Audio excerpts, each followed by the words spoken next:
அண்ணா ரூப்க்கு அருமையே pipe வச்சாச்சுன்னா ஒரு 3000 ரூபாய் கொடுங்கண்ணா அப்படின்னு கேட்டதுக்கே அண்ணன் சொல்றாரு, ஏன் தம்பி இந்த 30-40 வைப்பி போட்டு போட்டு 3000 ரூபாய் கேக்குறீங்களே அப்படிங்கிறார்.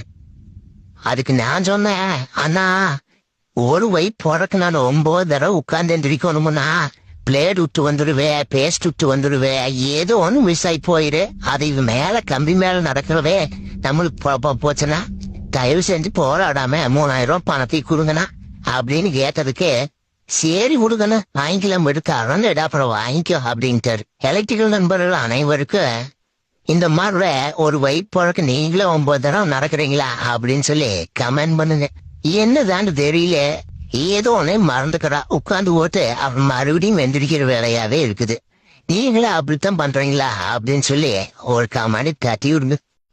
அண்ணா ரூப்க்கு அருமையே பைப் வச்சாச்சுன்னா ஒரு 3000 ரூபாய் கொடுங்கண்ணா அப்படின்னு கேட்டதுக்கே அண்ணன் சொல்றாரு, ஏன் தம்பி இந்த 30-40 வைப்பி போட்டு போட்டு 3000 ரூபாய் கேக்குறீங்களே அப்படிங்கிறார். அதுக்கு நான் சொன்னேன், அண்ணா ஒரு வைப் போறக்கு நான் 9 தடவை உட்கார்ந்து எந்திரிக்கணுமுன்னா பிளேட் விட்டு வந்துடுவேன், பேஸ்ட் விட்டு வந்துடுவேன், ஏதோ ஒன்று மிஸ் ஆகி போயிரு. அது இது மேல கம்பி மேல நடக்கிறவே நம்மளுக்கு போச்சுன்னா தயவு செஞ்சு போராடாம 3000 ரூபாய் பணத்தை கொடுங்கண்ணா அப்படின்னு கேட்டதுக்கு சரி கொடுங்கண்ணா வாங்கிக்கலாம் எடுக்காரன் அப்புறம் வாங்கிக்கோ அப்படின்ட்டாரு. எலக்ட்ரிக்கல் நண்பர்கள் அனைவருக்கும் இந்த மாதிரி ஒரு வைப் போறக்கு நீங்களும் 9 தடவை நடக்கிறீங்களா அப்படின்னு சொல்லி கமெண்ட் பண்ணுங்க. என்னதான்னு தெரியல, ஏதோ ஒன்னே மறந்துக்கிறா உட்காந்து ஓட்டு அவன் மறுபடியும் வெந்திருக்கிற வேலையாவே இருக்குது. நீங்களும் அப்படித்தான் பண்றீங்களா அப்படின்னு சொல்லி ஒரு கமெண்ட் தட்டி விடுங்க.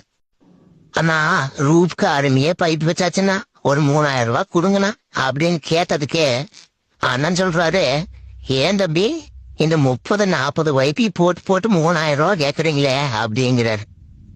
அதுக்கு நான் சொன்னேன், அண்ணா ஒரு வைப் போறக்கு நான் 9 தடவை உட்கார்ந்து எந்திரிக்கணுமுன்னா பிளேட் விட்டு வந்துடுவேன், பேஸ்ட் விட்டு வந்துடுவேன், ஏதோ ஒன்று மிஸ் ஆகி போயிரு. அது இது மேல கம்பி மேல நடக்கிறவே நம்மளுக்கு போச்சுன்னா தயவு செஞ்சு போராடாம 3000 ரூபாய் பணத்தை கொடுங்கண்ணா அப்படின்னு கேட்டதுக்கு சரி கொடுங்கண்ணா வாங்கிக்கலாம் எடுக்காரன் அப்புறம் வாங்கிக்கோ அப்படின்ட்டாரு. எலக்ட்ரிக்கல் நண்பர்கள் அனைவருக்கும் இந்த மாதிரி ஒரு வைப் போறக்கு நீங்களும் 9 தடவை நடக்கிறீங்களா அப்படின்னு சொல்லி கமெண்ட் பண்ணுங்க. என்னதான்னு தெரியல, ஏதோ ஒன்னே மறந்துக்கிறா உட்காந்து ஓட்டு அவன் மறுபடியும் வெந்திருக்கிற வேலையாவே இருக்குது. நீங்களும் அப்படித்தான் பண்றீங்களா அப்படின்னு சொல்லி ஒரு கமெண்ட் தட்டி விடுங்க.